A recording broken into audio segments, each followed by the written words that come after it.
Salve, buongiorno, siamo Daniel e Emanuela, ci stiamo preparando e qui siamo a Retimo e oggi partiamo per Paleocora. Passeremo da Ciania a Paleocora, faremo una sosta relax, niente di che. E oggi passi di montagna sicuramente e strade bellissime, ne sono sicuro, ho veramente le grandi aspettative per oggi. Allora, siamo arrivati a Paleocora.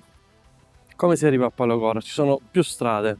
La strada più semplice è la National Road da Ciania, dalla quale siamo passati in effetti oggi, però non ci è piaciuto, c'è troppo casino, mi sembra da Catania 2 e quindi siamo subito scappati. Allora, questo è il panorama che si presenta in questo momento. Qua siamo alla punta estrema di Paleocora, c'è la spiaggia, i prezzi sono più cari, non è qua è la parte dove abbiamo pagato di più, però sei un po' obbligato perché d'altra parte lo devi usare come appoggio per andare per esempio alla Fonissis, che spero andremo a visitare domani mattina. Ora vediamo il meteo, perché se soffia il vento come ora vedrò col vento come siamo messi e poi decideremo. Vedete lì, questa è la parte, la costa sud, diciamo, no? La costa sud è la parte ovest di Creta, che non è collegata con una strada costiera, non c'è, perché la montagna, quindi le pendici della catena delle White Mountains, quello è il parco delle White Mountains, fungono da falesia, non sono costruibili, non sono percorribili, ci sono delle piccole strade molto molto impervie, sterrate, lo so perché mi sono informato, non sono neanche strade agricole, sono proprio strade di servizio per servizi forestali, non sono neanche aperte tutto l'anno e alcune addirittura sono chiuse per il passaggio tra privati. Buongiornissimo, amore. Buongiorno. Ok, siamo pronti, si parte per Elafonissis.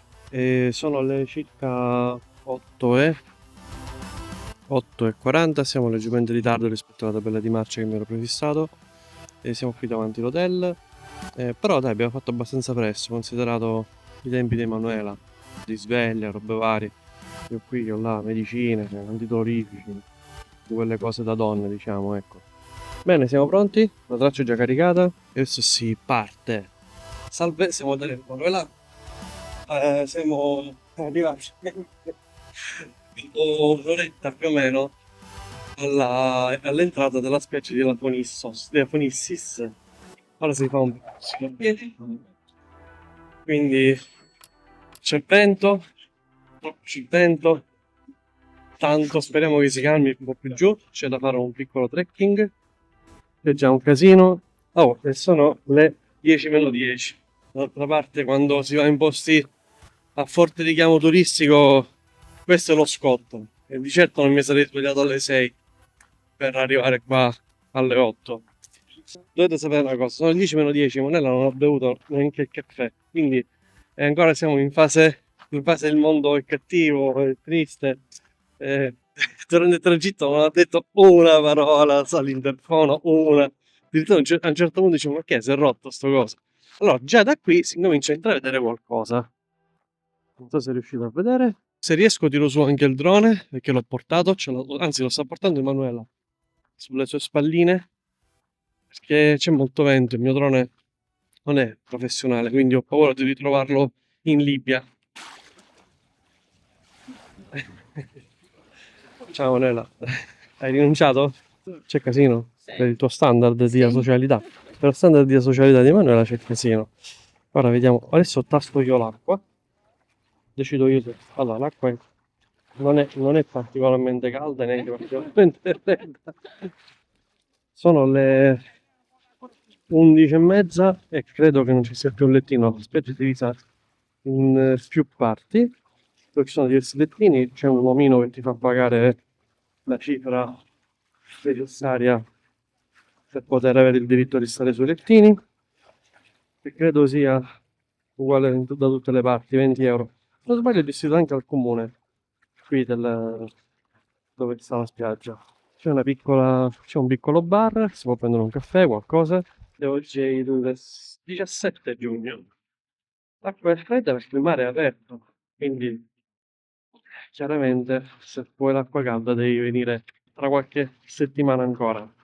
Considerate che qua tra qualche settimana non ci sarà posto neanche per mezzo asciugamano, quello che ho visto dalle immagini dei precedenti colleghi youtuber. Non so se si riesce a sentire la voce perché c'è davvero molto molto vento. Povera Emanuela, cazzo, è l'unica donna del sud di Sapri, paese di mare, a cui non piace l'acqua. Perché fai miau, fai così con la zampina, miau, tipo i gatti, miau, miau. Allora, merita. Se riescono a mantenerla, ci sta, dai. Bene, ora mi butterò con la telecamera sott'acqua così vi farò vedere il fondale. Col cazzo, con la nuova DJI sponsor tecnico di questo canale. Amore, Sì, sponsor tecnico. cioè ti vuoi far cazziare proprio.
Bene, siamo sullo stato del ritorno e questo caldo è un po' arduo, amore. Sì, belle vacanze. Le vacanze rilassanti. Vi ho fatto volare il drone, questo mi fa molto piacere. Quindi quando sentirete questo messaggio già l'avrete visto, se seguite il video. Avrete visto la meraviglia dove siamo stati oggi, che va un po' conquistata. Emanuela? Amore, fa caldo, ma c'è tutta sta voglia di parlare. Ora ci riposiamo un po' sopra, dai. Oh, è stato bello, bye bye. Salve, siamo Daniel e Emanuela. Per concludere questo video stiamo andando a procacciarci il cibo. Andiamo di qua, amore, andiamo verso il mare. Guarda che hai deciso tutto tu oggi. Ora decido io che strada fare. La tua giornata oggi. Allora, oggi è stata la mia giornata perché dovete sapere che, come spesso dico, Emanuele è come i gatti. Non gli piace stare le giornate al mare, sapete quelle cose che si fanno al mare, cioè non fare niente, stare a prendere il sole. Emanuele non piace, piace più a me. Il poltrone, diciamo, da spiaggia sono più io. E ora stiamo andando a procacciarci il mangiare. Domani non so che faremo, probabilmente nulla. O non lo so, ho questa impressione. Emanuela? Nulla, domani nulla, ok? Ora stiamo prendendo informazioni per la spiaggia di Balos. Emanuela dice che è difficile da arrivare, ci sono degli strapiombi, mezz'ora di strada a piedi. Bah, magari è anche vero, e magari ci andiamo con la barca. Ci potremmo anche andare in gita in barca. Sì, sarebbe meglio. Chi può dirlo? Nel frattempo però a me piace questo scorcio. Guardate che bello. Come le White Mountains cadono verso il mare. È molto molto bello. Dovete sapere una cosa, in questo punto di Paleocora dell'isola di Creta, su quelle coste lì, sott'acqua, si vocifera che ci siano centinaia di navi affondate, antiche e moderne. Però, siccome è geoparco, non si possono fare le immersioni. ci sono centinaia e centinaia di relitti antichi e moderni. Quindi per chi ama l'urbex marino o l'archeologia marina potrebbe essere uno spunto, anche se, cavolo vuole questo gatto, anche se essendo Geoparco nei punti più belli, da quello che si dice, non è possibile immergersi. Bah, nel frattempo un altro gatto nero, un micio nero. Come nero, non devi sfamare nessun altro? Basta? Ora possiamo andarci a sfamare noi? Vabbè, andiamo a nutrirci, va?